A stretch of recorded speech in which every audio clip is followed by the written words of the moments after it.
Pro Football Hall of Famer, top 100. Cal Raleigh from the Seattle Seahawks. DK Metcalf from Hey, bro, so you're watching NorbCam. You're watching NorbCam. Hey, what's up, everybody? This is NorbCam coming at you for another roundtable special edition, because we're not just going to be talking about the Seahawks like we usually would before a Seahawks game, but we have to talk about of course, hometown, just freshly off the breaking of the drought, Seattle Mariners, who pulled off defeat last night. We'll be going to the postseason. We're going to talk a little bit about that as well before we get into the Seahawks game. I'm not going to do this by myself, though, because I've got, what they always say, the most successful people surround themselves with people who are smarter than them. And that's what I'm doing today here. So I'm very excited to bring on the members of the roundtable here today. Please welcome the fabulous threesome, and to be joined soon by another in just a moment. But we've got going clockwise. We've got Nick LaBow, who's taking charge of the Discord. I appreciate all your helps on that, man. So welcome to the show, man. It's good to have you on, Nick. Good to be back. Been a while since we've done one of these. Absolutely. And then we got Rishi, another guy who helps keep the Discord afloat. Rishi, it's good to see your face. I see you typing all the time. I've heard your voice, but I rarely see your face. So it's good to have you on here in the flesh, the digital flesh. How you doing? I'm doing good. All right. And then the youngest member of the group, of course, a man who needs no introduction, but we'll introduce him anyway, Mr. New York Vinnie. Vinnie, thank you for jumping on here, man. Appreciate it. How you doing? I'm good, man. How could you not be good today, man? I mean, it's the first day of the rest of our baseball lives. We're not losers anymore. We're not. Yeah, we don't have to talk about being the team with the worst professional non-postseason drought. We're off the schneid. Go to? I wonder. I think right now the Phillies. Is it the Phillies? Good. In the MLB. But then I heard in the NBA, I think it's the Sacramento Kings who now get to have who get to own that streak. So it's always nice to pass the buck to somebody else, isn't it? Well, let's talk a little bit about that game. We got to talk about New York. I mean, Vinny, you go way back to it. Let's start with you, man, because you've been covering the Mariners since before these guys were born. Since a lot of the people who are even watching this now were born, so you've seen it from the days. I was around. I went to school. And watching the Mariners as a little elementary kid. Went to a lot of games in the Kingdom. Got to see the magic of 2001, and that's the last time we got to experience this. So, Vinny, give me your perspective, man, from just what you've seen so far, to see what it was like last night to see them finally pull it off in the fashion that they did. It was an exciting victory. It happened in a way that they felt that they earned it. And I know that, listen, if Baltimore won and they were feeling like, oh, well, we want to get in and we want to win it on our own. We don't want anybody to give it to you. I'm going to tell you something right now. You take it any way you can get it. If they give it to you or you earn it, you still take it. But there was something special about Cal Raleigh. Cal Raleigh's home run. This team reminds me, and I think I've said this to you before, Norm, of the 2000 team. The one before the 116 wins, when Cammy had first come over. And you had a bunch of guys that nobody expected anybody to do anything. Coming off the really bad year they had 1999, and they changed and they brought in Pat Gillick as the general manager, and he went out and he brought in Aaron Seeley, and he brought in all these people, and nobody expected the Mariners to do much of anything that year, but all of a sudden they caught fire. They had a struggle.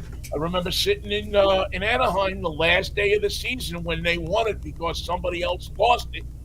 And let me tell you, the champagne was no less greater in the locker room, in the clubhouse, I should say, than it would have been last night.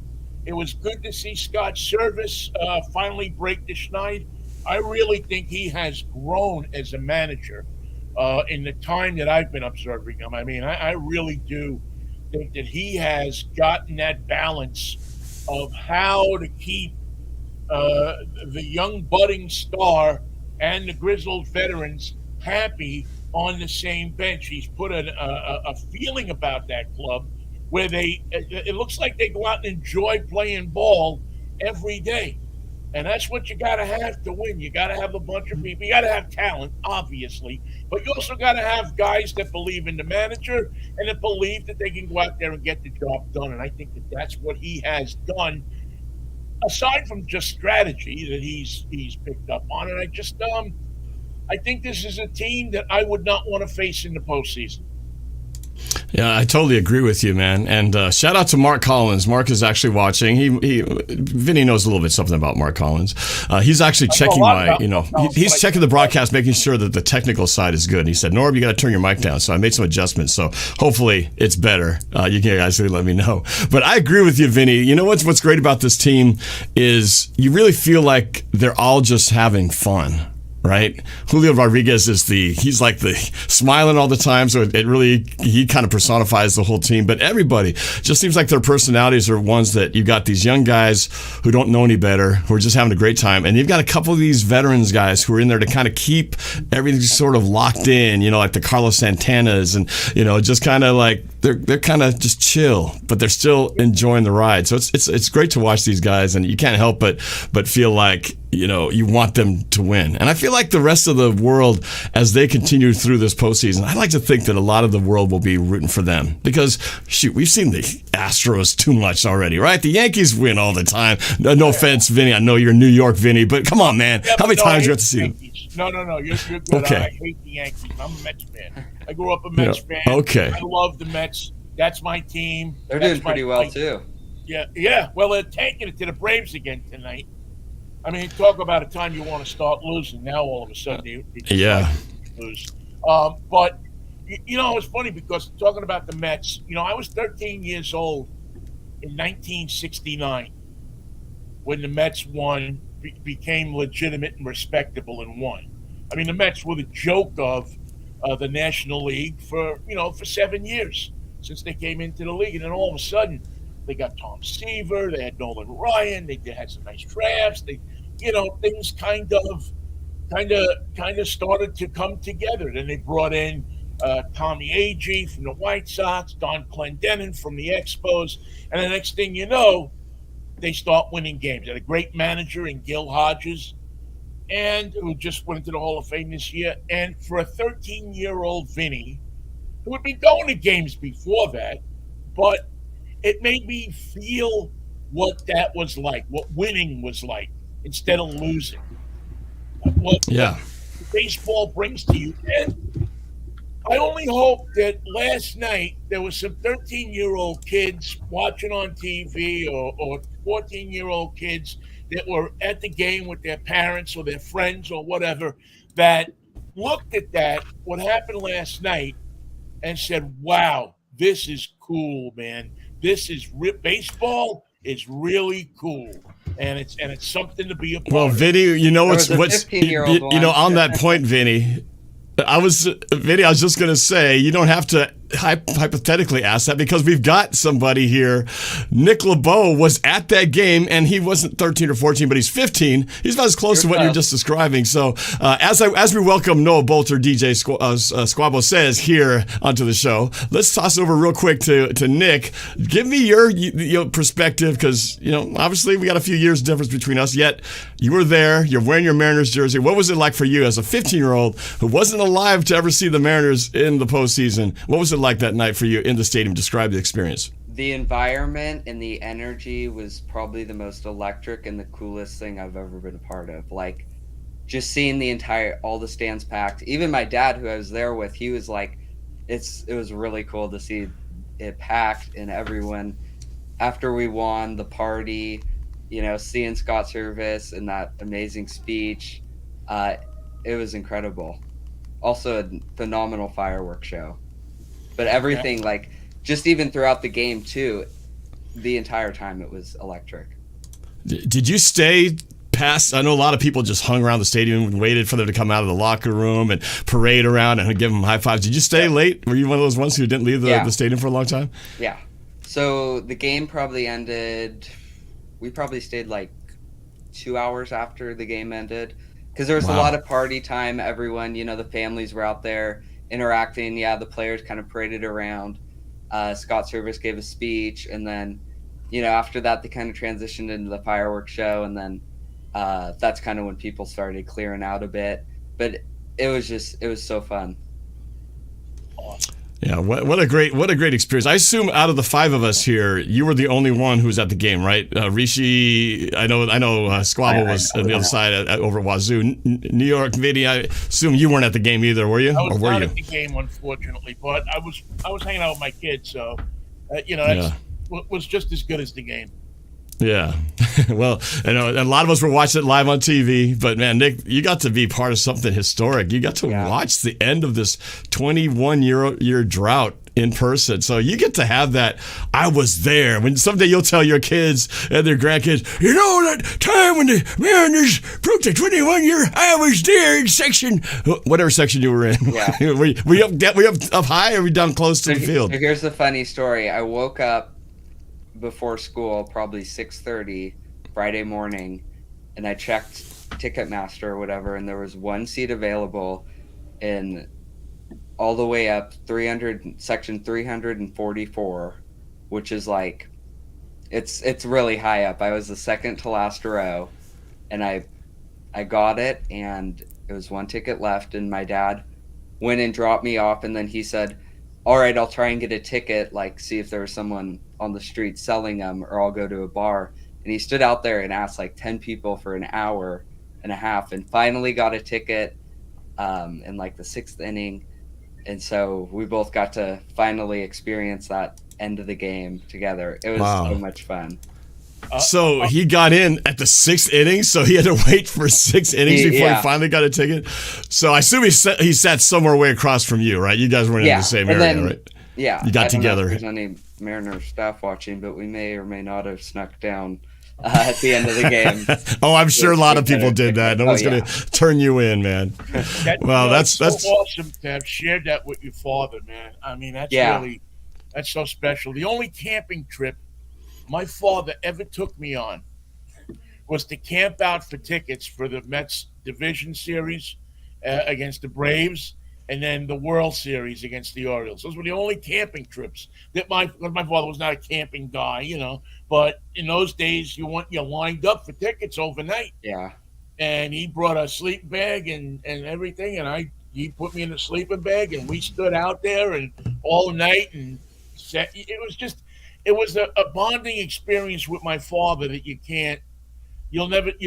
be, well, I'm 67 years old, and I remember it like it was yesterday. And I think, Nick, that'll probably happen to you is years gone by when your dad is gone and everything.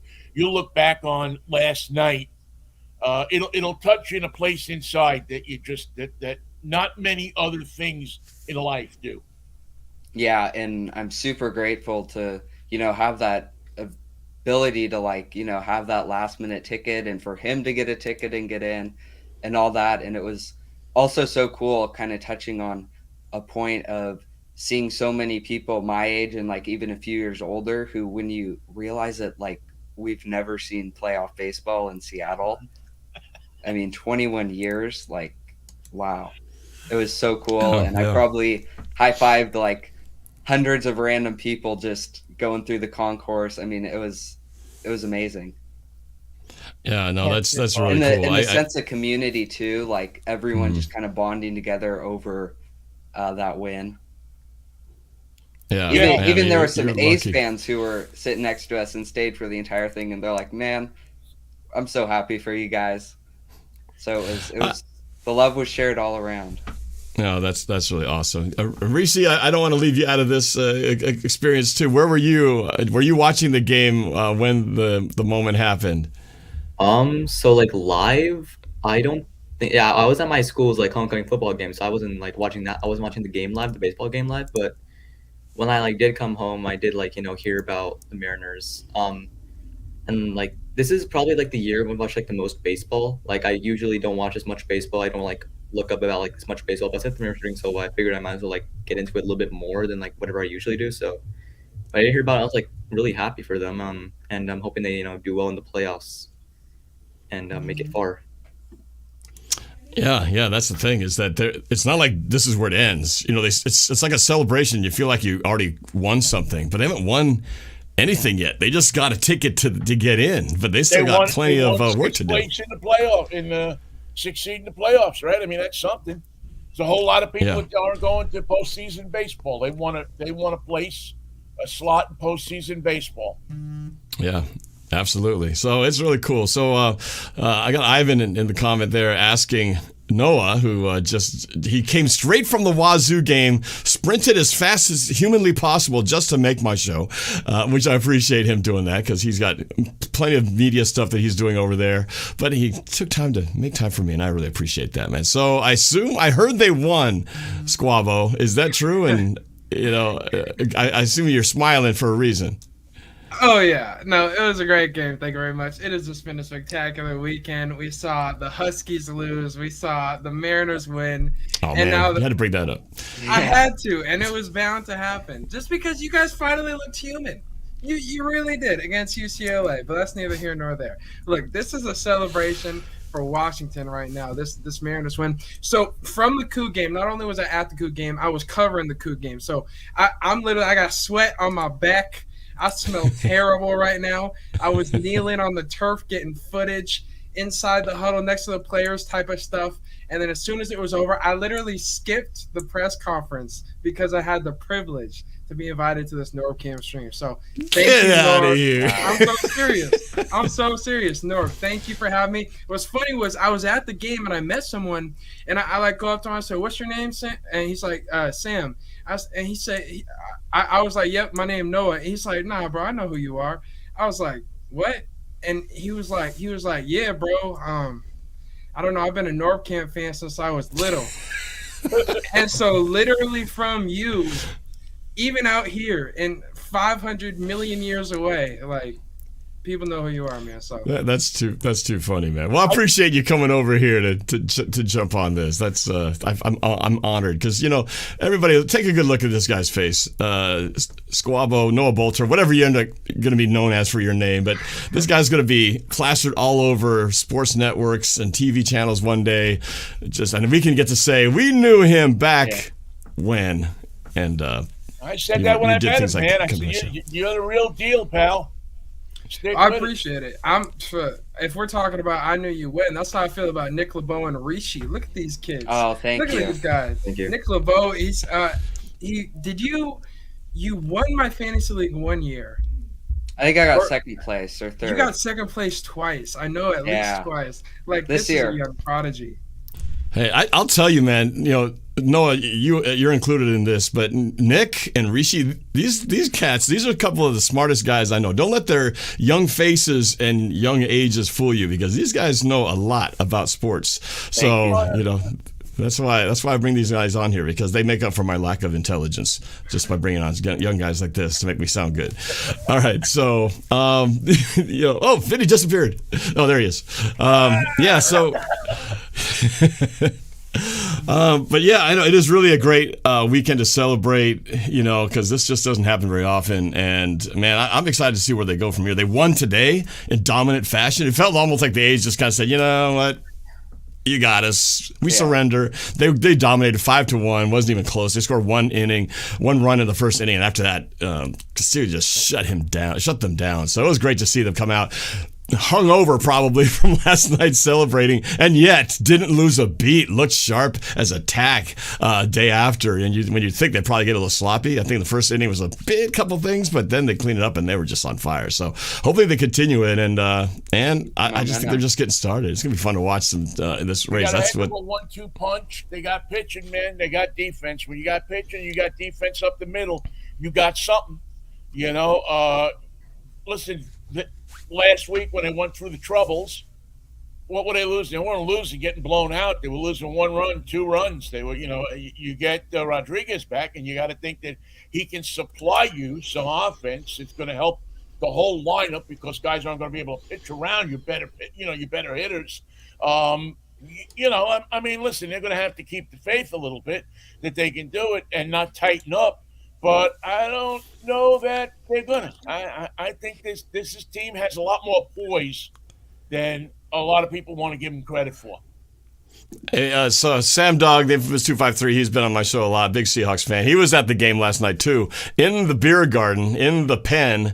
And as you can see from the comment there, some of us were dancing with our shirts off in the beer garden. I'm not sure I want to see that. Myself included, chest hair out and everything. So I don't know what the everything is. Maybe we'll just stick to the chest hair. But hey, that's what's great about it, right? Moments like this. That's why we get into sports, right? Because sports gives us that thing that thing that we spark in our lives, a reason to hug somebody you completely don't know anything about, high-fiving strangers, and yet you feel this bond that we're all in this together, and we're just as if we're one big happy family. And that's what was so cool and brought such a smile and a little bit of a tear of joy last night watching this on TV, man. It was so cool to see. I teared up this morning. I was doing my car show this morning, and I kind of blew the format out a little bit. I started talking about the Mariners and talking about Dave, who every Mariner fan in the world wishes that Dave was around. Would love for him to see that and to have been able to call that game. All due respect to Rick Riz and all the other broadcasters, but man, I miss Dave Niehouse's voice, man. Every time I hear old calls from him, he's the best. And I'm just going to say, if the Mariners have any sense at all of the moment, Marilyn Niehaus will throw out the first ball. If they have a home game, she will be the one to throw out that first ball. And if they go to the World Series, Man, dare to dream, but one small step at a time. But boy, that place would explode, I think. Noah, you were going to say something. Before you do, I just had to say something. Mark is monitoring the stream here, and he gave me technical feedback. But more importantly, he said, "Ask Squabo about the Broncos-Hawks score," because I do believe you were the lone guy said that we were going to lose that game, didn't you? Was I the only one? Weren't you the only one who predicted we'd lose that we were going to lose that game? Yeah, no, I didn't believe it till that game was over. I was sitting here with company, and I was sitting here, and each people were looking at me like getting ready, like, how do you feel? How do you feel? You're winning. And I said, you know what? Russell Wilson is a great player. This Broncos offense is just bound to pick up at some point. And I was just sitting there like on pins and needles, refusing to acknowledge that we even had a chance in the game until that kick missed. And then when that kick missed, it felt like what this felt like last night, watching Cal Raleigh somehow hit the ball inbounds. That's what it felt like week one against the Broncos. That was my Super Bowl. Like, when we won that game, I was happy when we lost to the Falcons. So I'm like, we're one step closer to Will Levis in the first round, who's the quarterback that I want, right? So I'm fine with us losing. That game was huge. And what I was going to say was about the Mariners offense, because you touched on a little bit of the pitching. Yes, the pitching hasn't been the best for this past month. We had that 3-8 stretch before this 4-game win streak that we're on. But what's been amazing was without Julio, our offense has found something. And it's with Jared Kelenic, who had his second 2-run game of his career, or 2-home-run game of his career, with Mitch, who had a 2-run game a few days ago. Remember, we blew, a 9-point lead just a few weeks ago? 9-run lead, yeah. Or to the Royals. To the Royals. Yeah. Like, not to the Astros, not to the Yankees, to the Royals.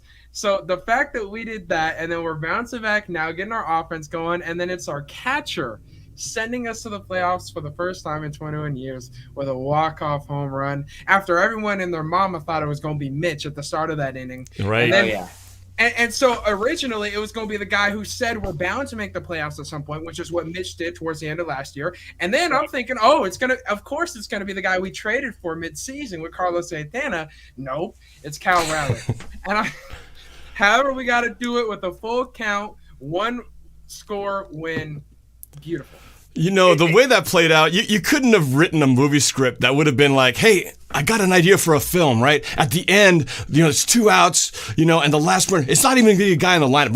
We're gonna bring in a guy pinch hitting, and he's gonna be the catcher who's on the verge of breaking the record of all the catchers that have played for the organization, and he's gonna hit a home run on the 3-2 count. Get out of here! That'll never happen. Yeah. That's too scripted, and yet that's exactly what happened. That could have been a parlay on its own. Yeah, you got to think that somewhere last night, Dan Wilson was just clapping, man. He was doing the clap because, and that's the great thing about baseball is it's always that the guy you don't expect, the Brian, that one player who you never ever believe is going to mean much of anything, and all of a sudden, Al Weiss, 1969, he was a shortstop that hit 217 during the year. But in the World Series, he hits like 480, gets like 3 home runs, beats the crap out of the Orioles pitching staff. 4 20-game winners on that pitching staff.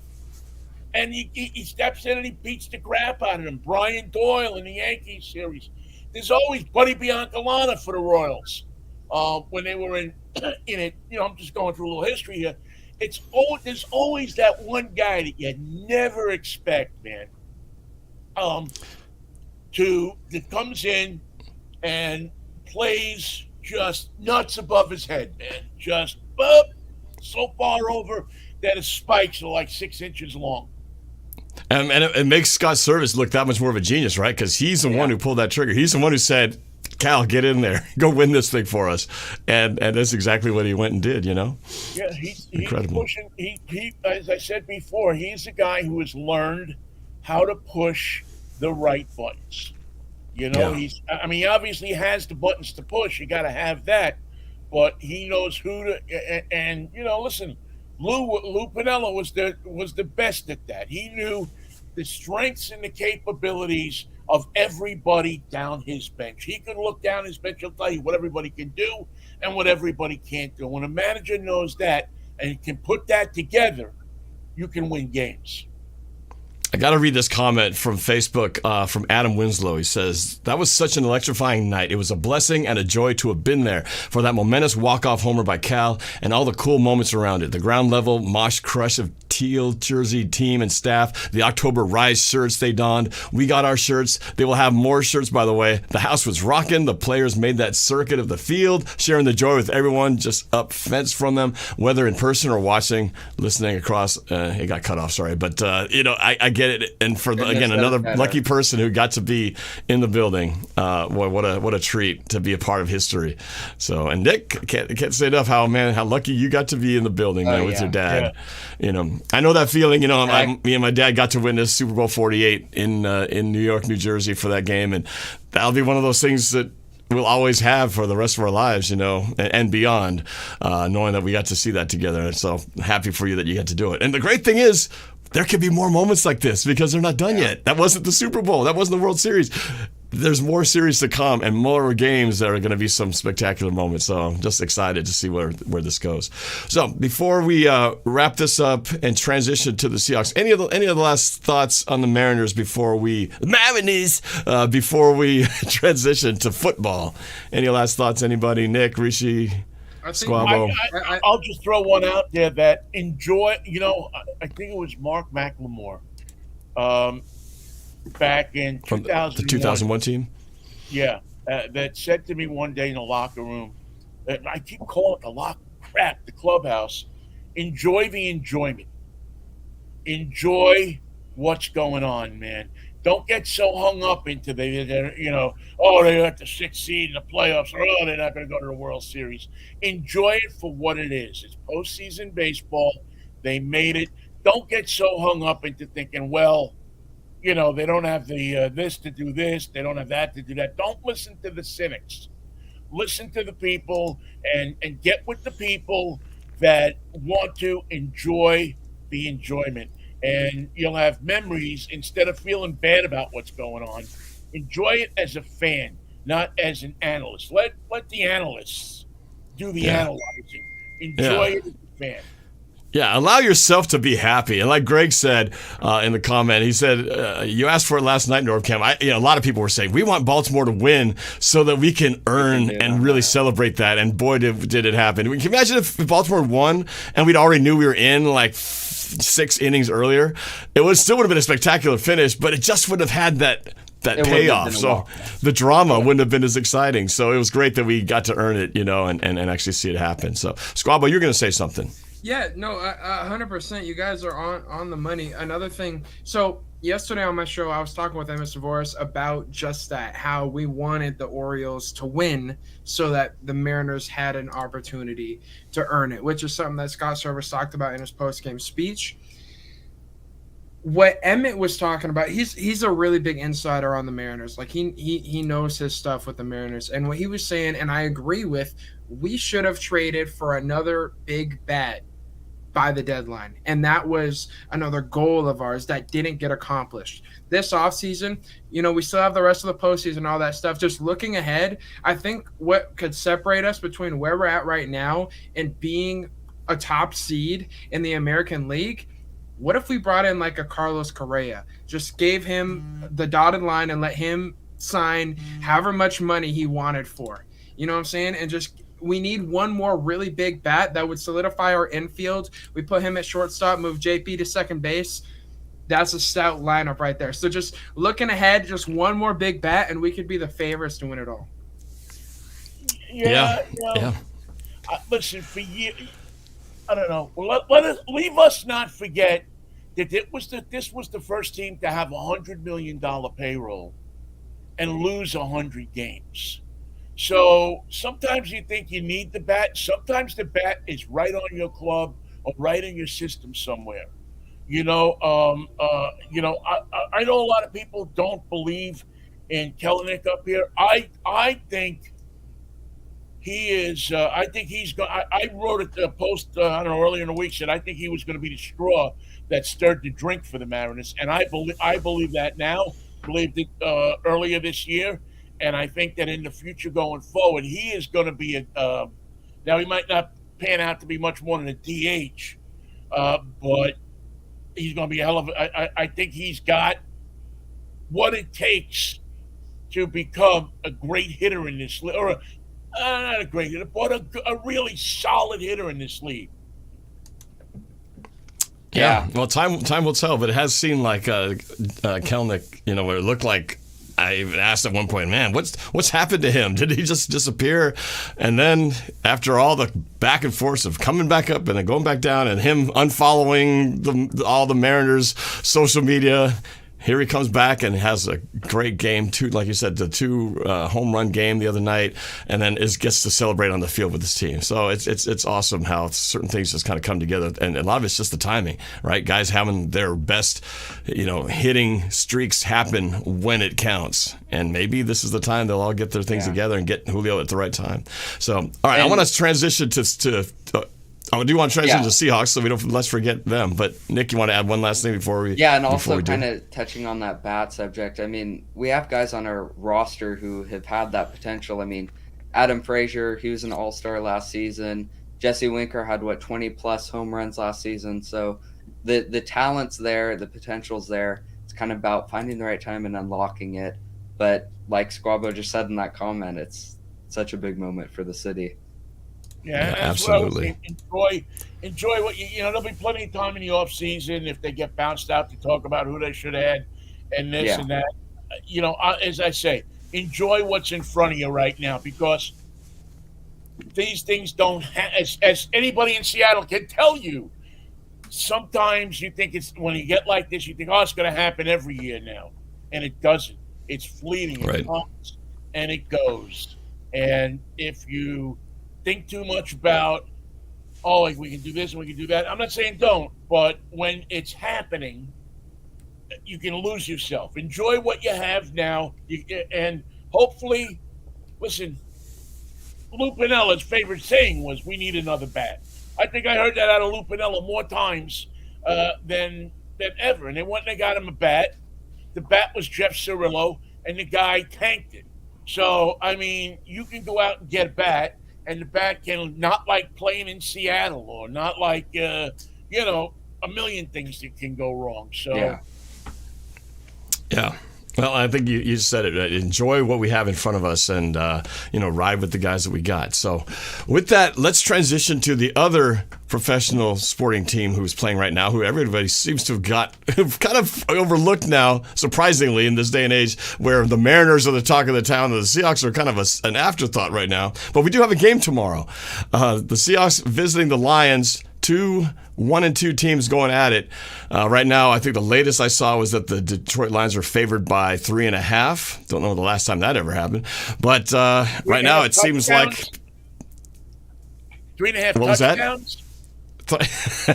I hope not. That would be a pretty ugly game. But so right now on paper, it seems like they're giving the edge to the Lions. But I want to kind of get around and just see what the feeling is of everybody for. It's hard to get a sense of what exactly the Seahawks are this year, right? Because we've seen them good for a half, we've seen them bad for a half, we've seen some great moments, and we've seen some really terrible moments. But what are we really? And what should we expect to see tomorrow? So let's start over. Rishi, you've been pretty quiet the last little bit. Let's transition and have you give us a kind of your overview on what you think is going to happen with the Seahawks and the Lions tomorrow. All right. So one thing I want to know is obviously the Lions, they have 2 really big injuries to their offense in Amon-Ra St. Brown and Andre Swift. So Amon-Ra St. Brown, obviously he's been a really good receiver so far this year. He's been obviously last week versus Minnesota, I think had a really big game. Unfortunately, they couldn't get the win there, but with him out this game, I think that's definitely a big break for the Seattle defense. Same thing with Andre Swift. He is also a lot of people have been being on him to do well in fantasy, for example, and it's for a good reason. It's a really good receiving back. He can run the ball well, and this week he just happens to be out as well, and so I think we get a little bit of a break there as well. However, at the same time, our offense hasn't exactly done well the past 2 games. Obviously, San Francisco, our only score was on a blocked field goal attempt. And then we put up a fight versus the Falcons, but obviously that Geno interception at the end of the game, that kind of sealed the deal for the Falcons there. And so I think while the defense for Detroit, they have had their struggles, but they did put up they always beat Philadelphia in the season opener, and they also beat Minnesota last week, obviously. So I think the Detroit defense, they could have a bit of a break here versus our offense, but if we do play how we did in week 1 versus the Broncos defense, we played against the Detroit defense, who is obviously worse than the Broncos defense, by the way. I think we can get the win, but also I do want to note one player for the Lions that's also been really good so far, and that's Jared Goff. Jared Goff, he's been playing really well, but a big part of why he's been playing well is because of people like Amon-Ra St. Brown, and obviously, he's out. And so the Lions wide receiver 1 for this game, I believe, is Josh Reynolds, who used to be in the Rams for his first 4 seasons. Then he was on the Titans briefly for 2021. Then I think he got cut mid-season or something, and now he's on the Lions. So he is their wide receiver 1 right now.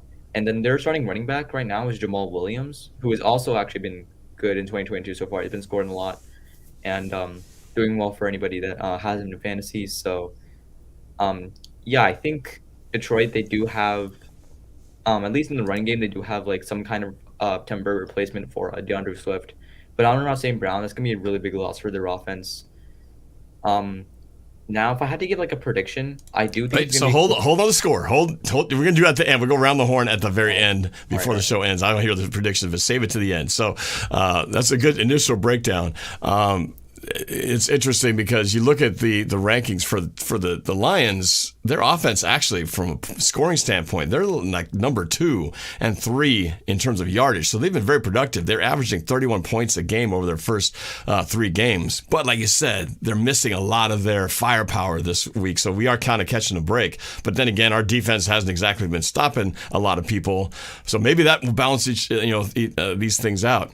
But let's go to you, Nick. Nick, give me kind of some additional takes on this game, minus a prediction. But what do you think is kind of maybe will help the Seahawks? What do they need to do, I should say, to get a win over in Detroit? Kind of building off what Rishi said, I think we have 2 very evenly matched teams. They certainly have targets still. TJ Hawkinson's going to be a big target with Amon-Ra St. Brown out and DJ Chark out. Jamal Williams, he's been good. Kind of taking a look on the Seahawks side of the ball and what we can control and what we can do. The second half offense has got to improve. It's been really kind of sluggish the last few weeks, and we've almost kind of shifted from the first half normally being our down half and not really doing anything to now the second, which isn't really a good switch to make. So I think if we can keep the gas going, really floor it, really run it up, and get the run game involved, Rashad Penny, Ken Walker, along with the passing game, Tyler Lockett, DK, we can really make some noise. Speaking of Ken Walker, he hasn't really had a chance to show his stuff yet. He flashed a few plays, but on that one play where he kind of went to the right, he went to the left, went to the side and broke a tackle, spun out. That was really exciting. And I really am excited to see when they finally let the reins off and let him really loose. I would love to see him because, there was some comparisons to Barry Sanders a little bit with his That's a big comparison to make. That's a big comparison. I know. Yeah. But the fact that we're in Detroit, it'd be a great time to see some of those types of moves. And he showed a little bit in a couple of those flashes in that last one. But let's go to Squabo. Let's go to you. You always have some great takes on this, sometimes counter takes. But talk about what you think from this game. How will the Seahawks fare? Will they get this? Can they get the win? What do they got to do? Well, I appreciate it, Norb. I think everyone that's spoken before me has brought up some great points, especially when Nick was talking about how evenly matched these teams are. I thought before the injuries, the Lions should be the favorite. But considering that you don't have DeAndre Swift, DJ Chark, or Amon-Ra St. Brown, those are your top three weapons offensively. Maybe not in the red zone because for some reason Jamal Williams has been taking all of the red zone touches from DeAndre Swift this year. But in general, now their top two receivers are Josh Reynolds and Khalif Raymond, outside of TJ Hawkinson, of course. That really hurts. I picked up Jared Goff in a number of fantasy leagues this week.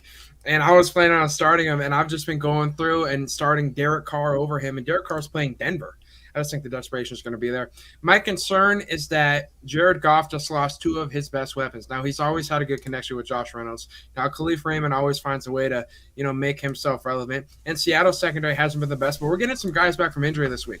We're getting Sidney Jones back, and we're also getting Artie Burns. And so those are two guys, while neither of those are complete game changers, I don't think either of them are going to be spectacular. Kobe Bryant's been getting some reps as well. And Tariq Woolen's had a breakout performance of a year.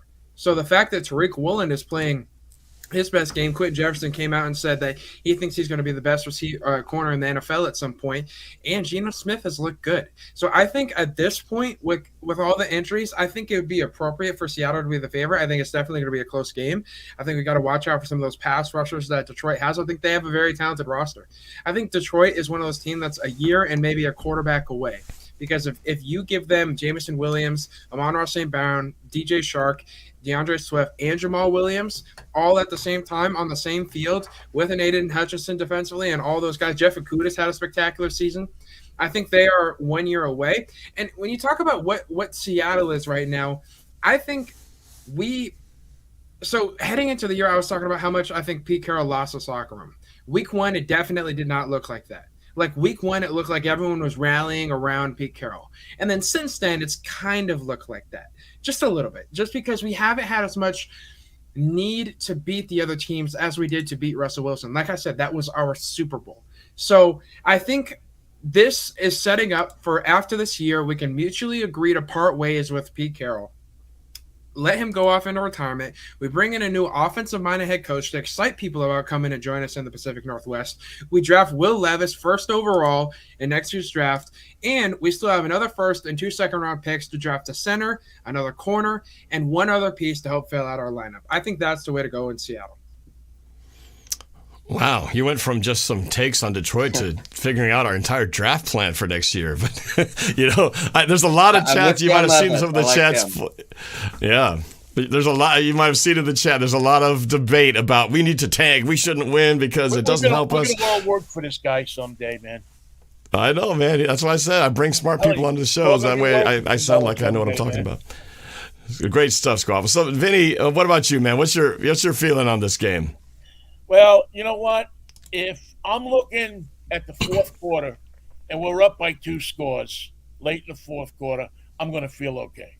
If we are 3 points ahead, I'm not going to feel okay because, damn it, I you said Geno is a good quarterback and it's not. Yeah, I mean he moves the ball up and down the field, but he can't get away from throwing an interception at the end of the game, or when he's under pressure.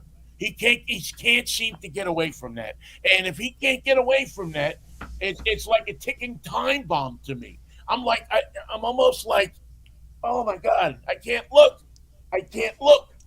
And the other thing for me is they got to stop the run, man. I mean, the Seahawks team, they are just taking them. You can hand the ball to Shirley Temple, and she'll run up. Madonna could run through this offense, through this defense. In heels. Yeah, in heels, exactly. Platforms she could run through. So you got, now the other side of the coin is I'm one of those believers in sometimes getting away from your home stadium, your environment, incoming NorbCam subscriber, and going on to the road can do wonders for you. Thinking that hopefully the Seahawks can get a little out. I remember, in 2005, that really helped them a lot. Getting away, all of a sudden, Hasselbeck, played better. It wasn't the pressure of being at home, all this stuff going on.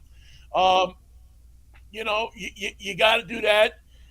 You got to get people. You got to start getting people on track. This is now when your stars, your people that are healthy, have to step up both on offense and defense. Detroit has that cornerback, and his name is now escaping me, out of Ohio State. That's been injured a couple of years, and but he's back, and he looks to be pretty good. And so that is he going to run up DK Metcalf all day? Is he going to, is he going to be a pain fat? Is DK going to be able to mitigate him? They've been talking. Jeff Okudah and DK have been talking this week too, and he has been performing as of late against Justin Jefferson last week. And Jefferson had shut him down. Catches? Yeah, 3 catches. Another Justin guy Jefferson. who's been talking. Our guy Quandre Diggs coming back to his old team. I don't know if you saw his quote about Hard Knocks. Yeah, there's gonna be some some little I think a little fire between these guys when they get on the field, which adds to the drama and adds to the fun. We got him for a 5th round pick. Yeah. Hopefully he says I'm worth way more than a 5th round pick. Puts that on his shoulder and gets us some turnovers. I got to shout out the super chat. Megan Gaukroger says, greetings from your part of the world, Norb. I made it to Seattle in one piece. Don't think tanking is the way to go, but have no idea what. Her thought doesn't finish, but I don't like tanking. That's just. It's like when you said, Vinny, the whole thing about watching your Mariners enjoy what's in front of you, and tanking goes against all that. It's cheating the people who pay for tickets. There's people, for sure. We're geeks, but there's people that pay to go watch that team win, that go to enjoy themselves. I don't want to see them tank anything, to be honest with you. I want a team. I want my team to go out there every game and give whatever they got. If they suck, they suck. If they're good, they're good. But I don't want my team to tank. I'm sorry. That's me. But was it Megan that gave me that super chat? Yes, it was. Okay, I want to do. Can I do a little super chat dance? Yeah, man. Megan, baby, super chat. There you go. Woo! There you go. Super chat dance. Well, speaking of it, you want to dance again because there's another super chat, this time from Dukes of Hazzard. I said, I'm sure I missed it, but your opinions on Wilson's start so far, interesting for sure. We're going to start this trend. Hashtag super chat dance. Yeah. I don't know if that's a dance or what, but it's something. So Dukes of Hazzard wants to know our opinions on Wilson. We look like a Wilson's bunch of NPCs. start. Yeah. Wilson's start. Well, that is something we should talk about a little bit. How can we not at least address it a little bit? I don't know. Personally, I've been enjoying watching the struggle because obviously I'm still a little bit heartbroken from everything that's went down. But all things being said, but we also need that Denver pick to be as bad as possible. So there's a logistical, talk about the tanking thing. Why not have the Broncos tank? Because if they tank, we get a great draft pick from them next year. So I don't see it's going to happen. But hey, they're a lucky 2-1 team right now. They could be 3-0 actually if they make that field goal against us. But really, they're a lucky 2-1 because they should have lost at least one of those games. They're pretty lucky to be where they are right now. But Russell's performance. You guys want to chime in on that? Who's their quarterback? With Broncos? Some guy named Wilson. I think it's Drew Lock still. I think what's been most telling. I ain't seen Drew Lock all year. Where is he? Yeah, no kidding. Maybe he went back. I feel like what's been more telling than anything than Russell Wilson has done on the field has been the fact that Nathaniel Hackett has not trusted him time after time. And it's the fact that not only in the Seahawks game, when they had an opportunity to go down and win the football game, instead they settle for a record-breaking field goal kick in Seattle. When they play the next week and they're playing against Houston, they were blowing timeouts in obvious situations where they ended up going for it, but they weren't sure if they were going to go for it because they weren't sure if they trusted their quarterback.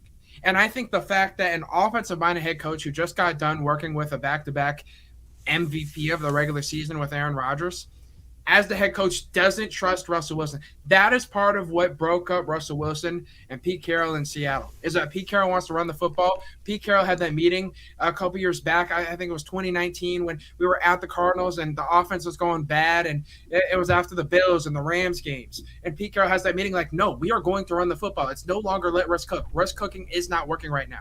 And that's part of the divide that has led to this thing where now Russell Wilson and Pete Carroll don't look like friends at all. Like after the game, they had that quick interaction, and then Pete Carroll gets asked about it in press conference. And Norb, I know how much you love press conferences, but in press conference, Pete Carroll gets asked about it, and he's just like, yeah, no, I told him good game.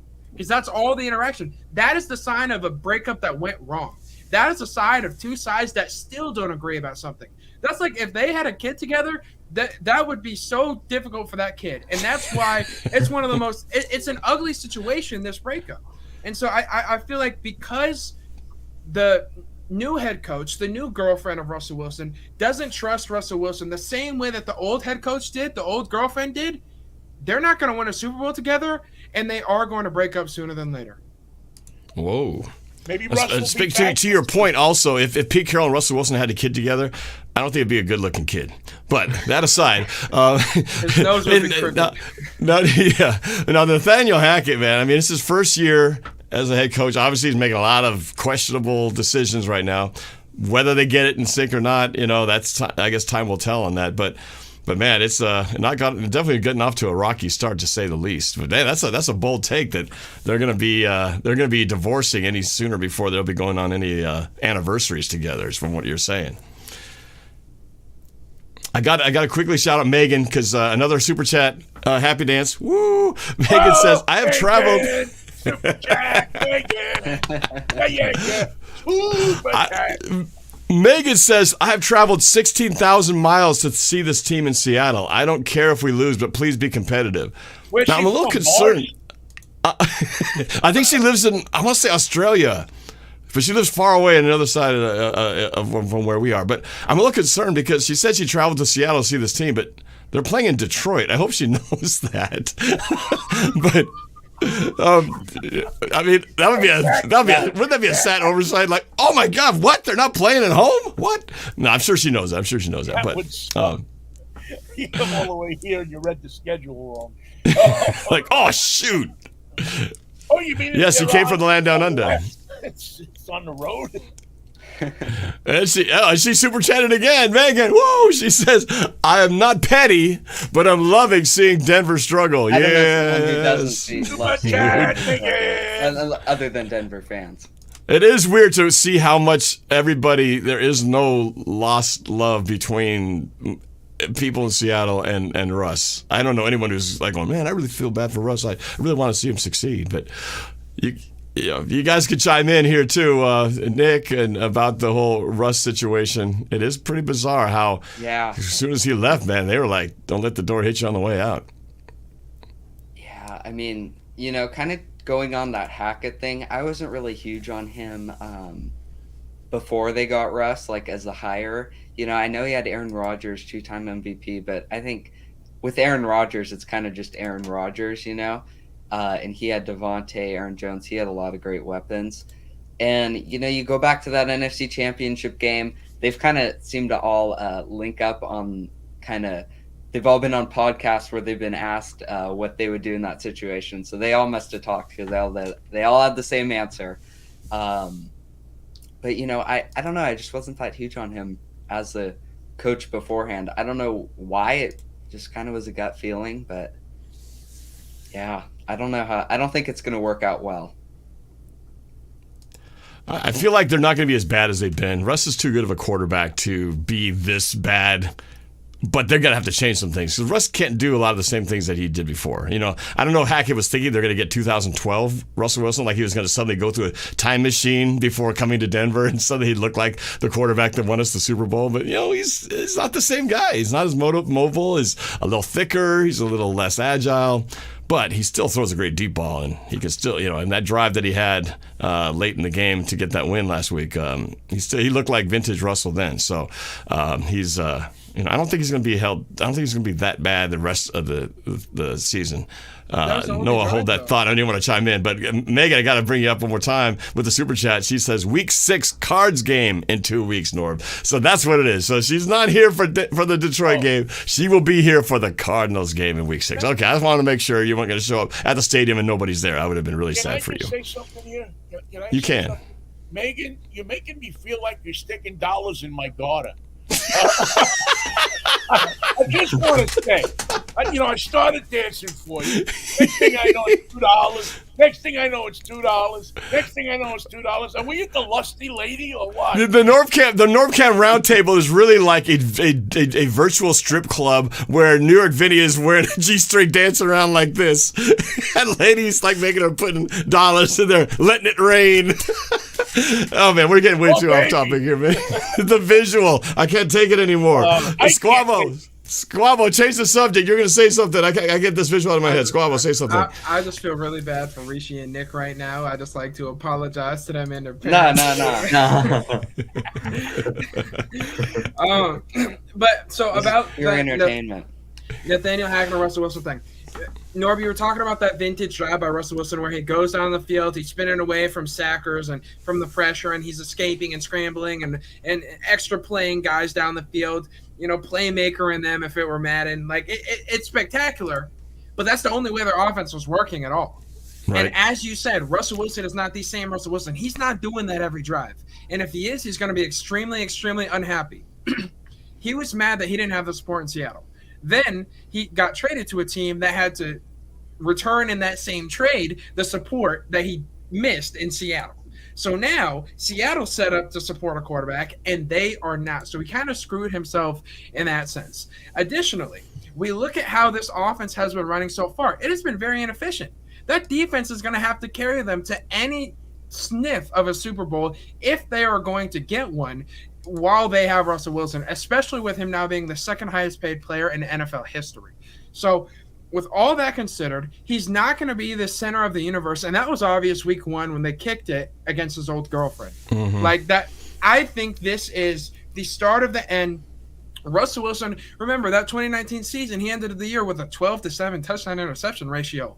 That's Baker Mayfield-esque. That's terrible. And then the next year he got injured and didn't look the same for 8 weeks. And yes, it was because of the mallet finger. But then since then, look at him in Denver. He doesn't look good. So I think the large track record of recency that we've seen from Russell Wilson indicates that he is not what we thought that he was. And that's really exciting for me as a Seahawks fan.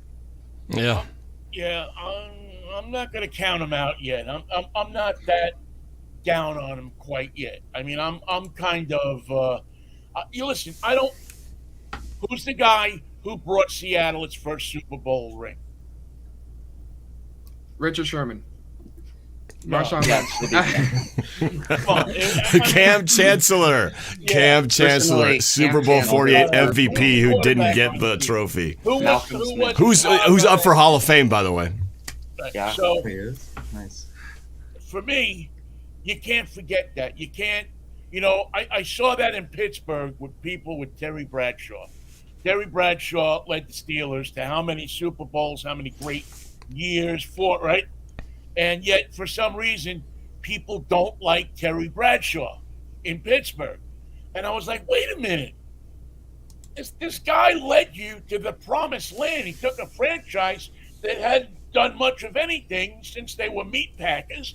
And all of a sudden, he's got you guys with this incredible record that, and a part in American sports folklore history, and you don't like the guy. And it always seems strange to me. This is a guy that should be a hero. This is a guy that should not have to buy a drink anywhere in the state of Pennsylvania. Well, okay, anywhere in western Pennsylvania. And yet, people were against him. I don't know, man. I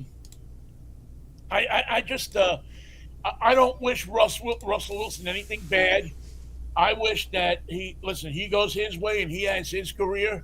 We go our way and we have our career and we beat him every time we see him. To me, that's the ultimate, because he was part of a team that finally got the Seahawks to respectability. 2005 they got respectable with Mike Holmgren and Matt Hasselbeck, but it wasn't until that Super Bowl at that time in that place where they where people started to take the Seahawks seriously. And you haven't heard the words East Coast bias much since the Seahawks won the Super Bowl, right? Used to hear that all the time. All the time. They hate the Seahawks. Oh, they can't stand the Seahawks.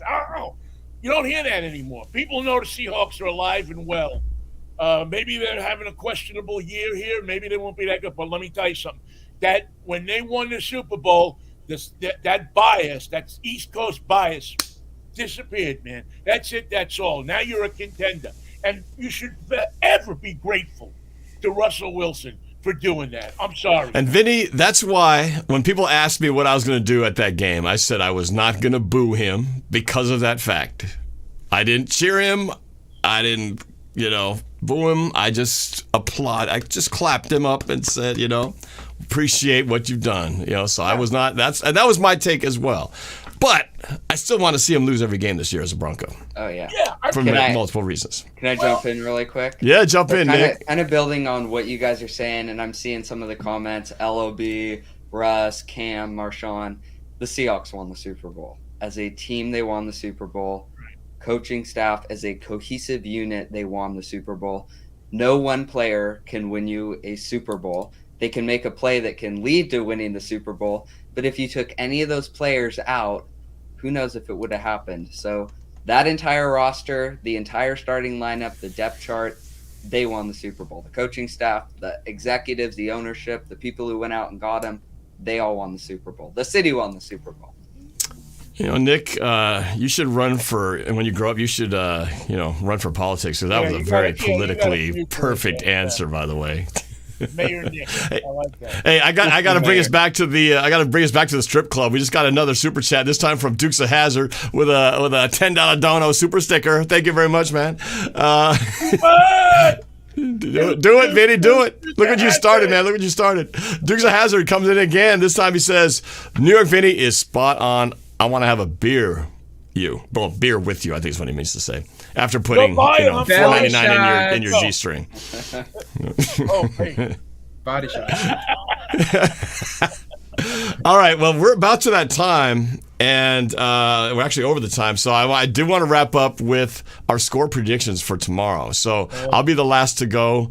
I'm just going to start with Nick, work our way around, and I'll finish it. So, yeah, this is how we'll wrap the show up, is I want to hear your official score prediction, then we'll compare notes after this. So, Nick LaBow, let's start with you. Final statement with a score prediction. 31-27. 31-27. Seahawks win. Okay. Let's go to Rishi. Rishi, what you got? I'm going to say 21-20 Seahawks. Really close game, but I think we'll pull it out. Wow, nail biter. All right, let's go with Squabo. See, I've made a vow that I'm not going to pick Seattle for the rest of the year. I think it's going to be 28-27, and I think we're going to go for a 2-point conversion to win the game, and we're not going to get it. And I'm going to be just fine with that as a Seahawks fan. Look, we got to have exciting games where we see positive things, but still lose so we get Will Levis. And that's the goal for this year. And so I want us to lose, but have exciting things that get us, pumped up about our future. So 28-27 Lions. Okay, all right, Vinny. Man. In Gino, I don't trust. I'm going 24-19 Lions. Yeah. Wow, so we got a couple of those not having faith in the game tomorrow. I've got I got to bring up here. I am the tiebreaker here. I got to bring up another super chat though. However, Wizard, what's up? He said, "Hey Norb, let's hope we get a win tomorrow. Come on, Hawks." All right, I got Mark Collins. He's, like I said, he's been watching in the background. He and I actually share the same prediction. Amazingly enough, we didn't even talk about this. It just happens to be the case. I think that the Seahawks we'll take advantage of those injury depletions that you mentioned, because really where they are missing the most weapons are the things that are the most damaging to a team like us.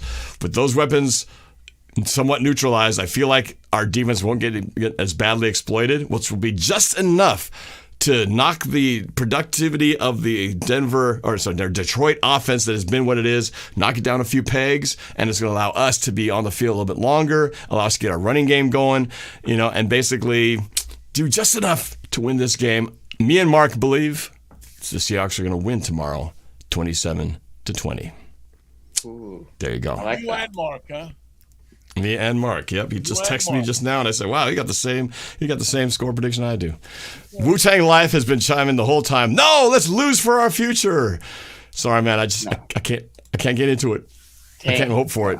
But I will say, while I don't wish for it, it does make the loss a little less frustrating, because you can always say, "Well, we're that much closer to a number 1 draft pick." Oh yeah, Wouldn't it be ironic if we got 2 top 10 picks?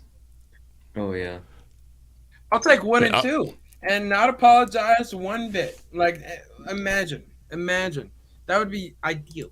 Oh yeah. I mean, imagine, if we are going to suck, right? Let's take Russ and the Broncos with us. Yeah. Imagine if both teams do terrible. We would have a plethora of great buffet choices in the draft next year. But we'll see how it goes. Really smart. It's not out of the realm of possibility, right? It's very possible. Joe Flacco. Baker in the All right, fellas. Flacco up there. I had to just mention Joe Flacco's name because he's learning what a New York love affair is like. Somebody asked me, will I be streaming the game tomorrow? Yes, I will be streaming the game. It is a 10 a.m. East Coast game, so 10 a.m. start. Me and my dad and my mom screaming in the background. We'll be doing our thing tomorrow, so hop on the stream if you want to watch our reactions, as we always do. And, super chat alert. Woo! He said, one more dance, Vinnie. Go Hawks. Ooh, he's doing the slow jam now. What? And one more. Look what you started, man. You're just making it rain here. Megan says, Vinny, thanks for putting that image in my head. Scarred for life, I think is what you meant to say there. Megan, you're not the only one. You're not the only one. I think the boys are scarred too. They're like, oh my gosh, I'll never look at Vinny the same way ever again. All right. Look at you the same way ever again. All right, that's it, fellas. So again, we'll see how the game plays out tomorrow. But for now, enjoy the Mariners ride. This is awesome. We'll have fun tomorrow with the Seahawks game. Win or lose, you kind of get a positive out of both of them. So it's a fun thing. But you guys check out in the description. I've got links to everybody's YouTube channels, and in Vinny's case, I've got his at New York Vinny, of course, and we've got NewYorkVinny.com where you can see his other broadcasts and podcasts and videos that he does there. So everyone's got something. So check out the description because these guys are awesome. And I appreciate you guys joining and taking some time out of your busy day to hang out with me. So much appreciated, fellas. Go Hawks. Peace, man. Anytime, Norb. Anytime. Right. You betcha. All right, you guys. Thank you. Good night and have a great one. Go Seahawks, baby. Woo! All right. Rise in October.